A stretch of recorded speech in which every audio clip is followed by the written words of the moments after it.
આજે આપણે ધોરણ 8 માં વિષય વિજ્ઞાન એમાં આપણે પહેલો પાઠ પૂરો કર્યો હતો અને બીજો પાઠ આપણે ચાલુ કર્યો હતો. એમાં આપણે બીજા પાઠમાં પાઠ 2 સૂક્ષ્મજીવો મિત્રો અને શત્રુ.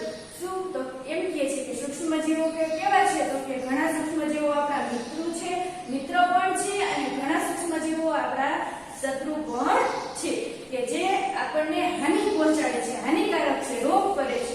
અને કેટલાય સૂક્ષ્મજીવો એવા છે કે આપણા શરીર માટે સારા છે. ચાલો તો આપણે કાલે શું ભણ્યા હતા તો કે સૂક્ષ્મજીવો. તો પહેલા તો કે સૂક્ષ્મજીવો કોને કહેવાય તો કે આપણે જેને નરી આંખે જોઈ શકતા નથી એને આપણે શું કહેશું? સૂક્ષ્મજીવો. આપણે કાલે કીધું હતું ને જેને આપણે નરી આંખ વડે જોઈ ન શકીએ એને આપણે શું કીધું હતું? સૂક્ષ્મજીવો. તો કે સૂક્ષ્મજીવોને મુખ્ય 4 ભાગોમાં આપણે વિભાજિત કર્યા. સૂક્ષ્મજીવોને આપણે મુખ્ય 4 ભાગોમાં વિભાજિત કર્યા હતા. એમાં કયા કયા ભાગ છે? આપણે કયા કયા ભાગમાં સૂક્ષ્મજીવોને વિભાજિત કર્યા હતા તો કે ફૂગ, બેક્ટેરિયા, પ્રજીવ, ફૂગ, બેક્ટેરિયા, પ્રજીવ અને લીલ. આપણે સૂક્ષ્મજીવોને 4 ભાગમાં વિભાજિત કર્યા હતા. ફૂગ, બેક્ટેરિયા, પ્રજીવ અને લીલ. એમાં આપણે શું ભણ્યા હતા તો કે વાયરસ. વાયરસ પણ સૂક્ષ્મદર્શી હોય છે. વાયરસ કેવો હોય છે તો કે સૂક્ષ્મદર્શી હોય છે. જ્યારે ઘણા વાયરસ કેવા હોય છે તો કે આપણને શું કરે છે તો કે ઝાડા છે, મેલેરિયા છે, ઘણા આપણે વાયરસ જેવા રોગો પ્રજીવોથી શું થાય છે? આપણે ઇફેક્ટ થાય છે, રોગ થાય છે. તો આજે હવે આપણે પેજ નંબર 19 ઉપર સૂક્ષ્મજીવો ક્યાં રહે છે 2.2 તો કે બધા સૂક્ષ્મજીવો ક્યાં રહેતા હશે એના વિશે આપણે ભણીશું. સૂક્ષ્મજીવો ક્યાં રહે છે? સૂક્ષ્મજીવો એકકોષી હોઈ શકે છે. સૂક્ષ્મજીવો કેવા હોય છે તો કે ખાસ યાદ રાખજો, સૂક્ષ્મજીવો એકકોષી કે જેનું શરીર એક જ કોષથી બનેલું હોય છે. જ્યારે આપણા મનુષ્યનું શરીર બહુકોષી અનેક કોષોથી બનેલું હોય છે. આપણું શરીર એક કોષથી બને તો કેવું હોય આપણું શરીર? આપણું શરીર બહુકોષથી બનેલું હોય છે. જ્યારે ઘણા સૂક્ષ્મજીવો એવા છે કે જેનું શરીર એક જ કોષથી બનેલું હોય છે. જેમ કે બેક્ટેરિયા, કેટલીક લીલ અને પ્રજીવો અથવા બહુકોષી શું કે છે જેમ કે બેક્ટેરિયા છે, કેટલીક લીલ છે અથવા તો પ્રજીવો છે કે જેનું શરીર એક જ કોષનું બનેલું હોય છે. અથવા બહુકોષી સૂક્ષ્મજીવો જેવા કે લીલ અને ફૂગ. જ્યારે બહુકોષી સૂક્ષ્મજીવો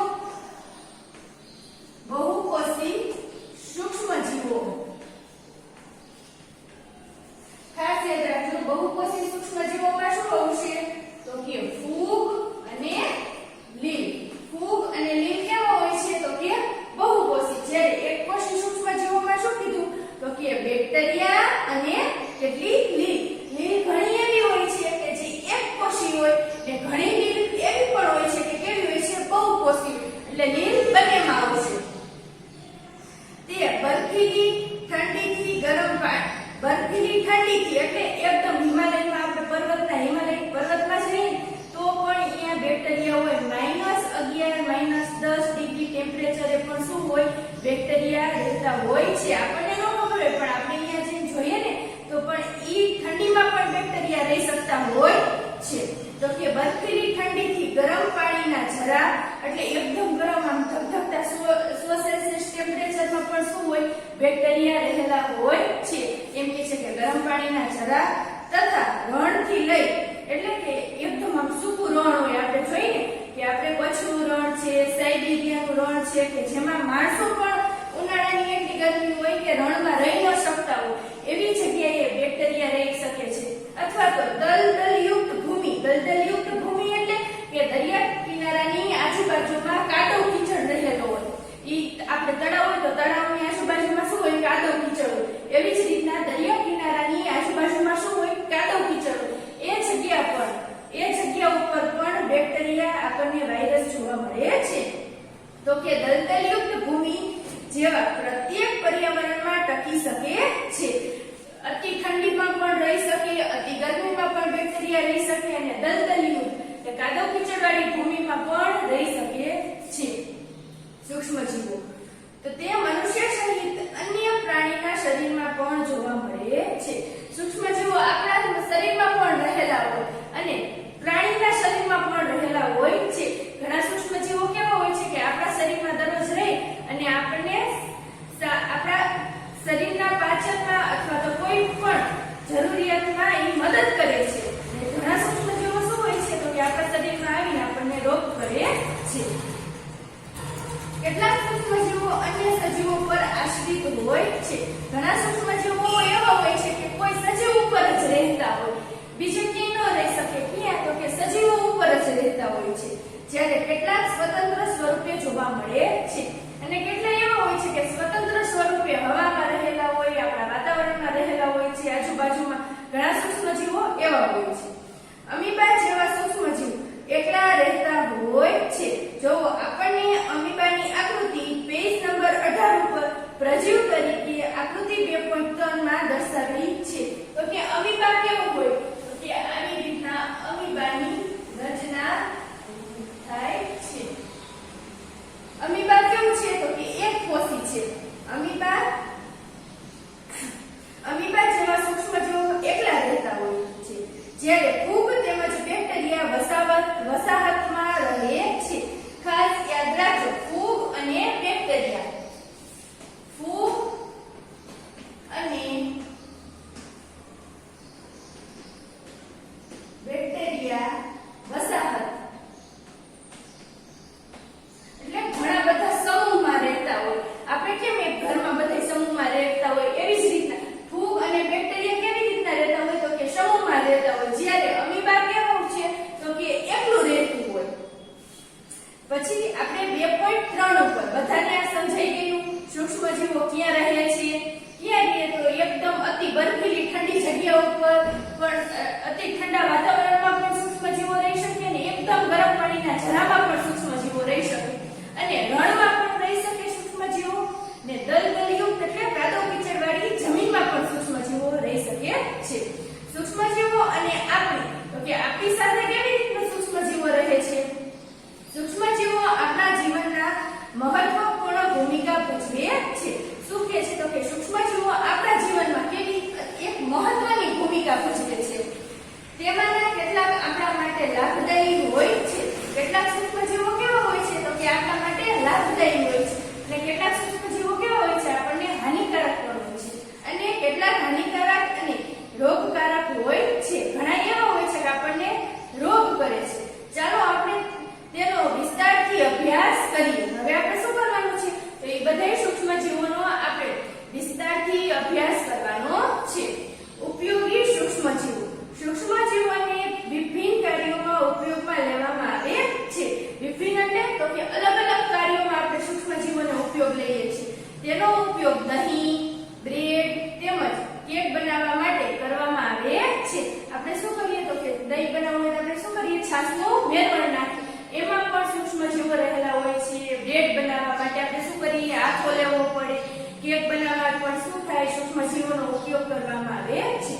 પ્રાચીન કાળથી સૂક્ષ્મજીવોનો ઉપયોગ આલ્કોહોલ બનાવવા માટે કરવામાં આવી રહ્યો છે. તમને ખબર હોય તો તમે ક્યાંય સાંભળ્યું હશે પ્રાચીન કાળમાં શું બનાવતા હતા? ગોળ બનાવે ઘરે. ગોળ બનાવે ને પાછળ એકદમ ગોળનો કચરો નીકળ્યો હોય ને તો એ ગોળમાંથી આલ્કોહોલ એટલે શું થાય? બધાને ખબર હશે, આલ્કોહોલ એટલે દારૂ થાય. તો કે દારૂ બનાવવામાં પણ આપણે શું કરતા તો કે સૂક્ષ્મજીવોનો ઉપયોગ થાય. આપણે એમ ગોળને 6 મહિના સુધી રહેવા દઈએ ને એટલે એમને એકદમ આથો આવી જાય. એમાં શું થાય? સૂક્ષ્મજીવોથી આથો આવી જાય અને એ આલ્કોહોલ સ્વરૂપે, દારૂ સ્વરૂપે એને ઉપયોગમાં લઈએ. ને દ્રાક્ષમાંથી આપણે અત્યારે તો કેવો દારૂ મળે તો કે ઇંગ્લિશ દારૂ. તો ઇંગ્લિશ દારૂ શેમાંથી બનતો હોય તો કે દ્રાક્ષમાંથી, એમાંથી બનાવવામાં આવે. જ્યારે પહેલાના જમાનામાં દેશી ગોળ આપણે જે બનાવતા ને કારખાનામાં એમાંથી બનતો આલ્કોહોલ. આલ્કોહોલ એટલે શું? હમણાં મેં કીધું ને, દારૂ. પર્યાવરણને સ્વચ્છ રાખવા માટે પણ તેનો ઉપયોગ કરવામાં આવે છે. ઘણા સૂક્ષ્મજીવો એવા છે કે પર્યાવરણને કેવું રાખે છે? સ્વચ્છ રાખે છે. ઉદાહરણ તરીકે કાર્બનિક કચરા. આપણે બધો કાર્બનિક કચરો કે શાકભાજીનો કચરો, પ્રાણીના અવશેષો, મોળ વગેરે, અથવા તો ઝાડના ડાળી, પાંદડા, ફળ, ફૂલ એ બધા કેવો કચરો થયો? કાર્બનિક કચરો. તેનું વિઘટન બેક્ટેરિયા દ્વારા બિનહાનિકારક અને ઉપયોગી પદાર્થમાં કરવામાં આવે છે. હવે આપણે કીધું હતું કે કાર્બનિક કચરાનું વિઘટન, તમે આગળના ધોરણમાં પણ ભણ્યા કે કાર્બનિક કચરો હોય તો કે એનું વિઘટન બેક્ટેરિયા દ્વારા થાય. આ કયા બેક્ટેરિયા દ્વારા એનું વિઘટન થાય? તો કે એનું વિઘટન બેક્ટેરિયા દ્વારા કરવામાં આવે છે. યાદ કરો કે બેક્ટેરિયાનો ઉપયોગ ઔષધિ બનાવવા માટે તથા કૃષિ ક્ષેત્રે નાઇટ્રોજન સ્થાપન દ્વારા જમીનની ફળદ્રુપતા વધારવા માટે કરવામાં આવે છે. હવે યાદ કરવું જોઈએ તો કે આપણે કોઈ પણ સડતા પદાર્થ હોય એના ઉપર બેક્ટેરિયાનું શું થાય? બેક્ટેરિયા એ સડતા પદાર્થ ઉપર રહી અને એના પાચકરસોનો સ્ત્રાવ કરે અને પછી શું થાય? તો કે એનું વિઘટન થઈ જાય. એ જ રીતના શું કહે છે? તો કે આપણે બેક્ટેરિયાનો ઉપયોગ ઔષધિ બનાવવા માટે, એટલે ઘણી દવાઓ બનાવવા માટે શું થાય છે? તો કે બેક્ટેરિયાનો ઉપયોગ થાય છે. અને કૃષિ ક્ષેત્રે તો કે આપણે કૃષિ ક્ષેત્રે કેવી રીતના બેક્ટેરિયાનો ઉપયોગ કરી શકીએ? તો કે નાઇટ્રોજન સ્થાપન માટે. આપણે કીધું હતું ને, તમે અગાઉના ધોરણમાં ભણ્યા હોય કે નાઇટ્રોજનના સ્થાપન માટે કયા બેક્ટેરિયા જરૂરી છે? તમને કોઈને ખબર છે? તો કે સૌથી વધારે કઠોળ વર્ગની વનસ્પતિ હોય, કઠોળ વર્ગની વનસ્પતિ એના મૂળમાં રાઇઝોબિયમ બેક્ટેરિયા રહેલા હોય. કયા બેક્ટેરિયા રહેલા હોય છે? તો કે રાઇઝોબિયમ.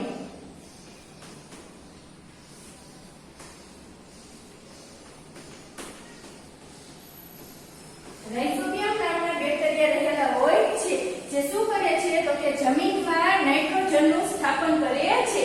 વનસ્પતિ આપણે કીધું હતું ને કે સીધો વાતાવરણમાંથી નાઇટ્રોજન લઈ શકતી નથી. એટલે શું થાય? તો કે આપણે કઠોળ વર્ગની વનસ્પતિ, ઘઉં, ચણા છે, મગ છે, એવું આપણે ચણા, મગ એવું વાવીએ તો એના મૂળમાં શું હોય? તો કે એના મૂળમાં મૂળ ગંડિકાઓ, નાની નાની મૂળ ગંડિકાઓમાં રાઇઝોબિયમ નામના બેક્ટેરિયા હોય, જે શું કરે? તો કે આપણી જમીનમાં નાઇટ્રોજનનું સ્થાપન કરે. સમજાઈ ગયું બધાને? નાઇટ્રોજન સ્થાપન દ્વારા જમીનની ફળદ્રુપતા વધારવા માટે કરવામાં આવે છે. નાઇટ્રોજન સ્થાપન દ્વારા જમીનની શું થાય છે? તો કે ફળદ્રુપતામાં વધારો થાય છે. એટલે આપણે શું કરતા હોય? તો કે ખેડૂતો વર્ષ દરમિયાન એક વખત કઠોળ વાવે અને એક વખત કપાસનું ઉત્પાદન કરે. હવે તમને ખબર પડી કે કેમ આપણે બેક્ટેરિયા જરૂરી છે જમીનમાં આપણે નાઇટ્રોજનનું સ્થાપન કરવા માટે, જમીનની ફળદ્રુપતા વધારવા માટે આપણને બેક્ટેરિયા જરૂરી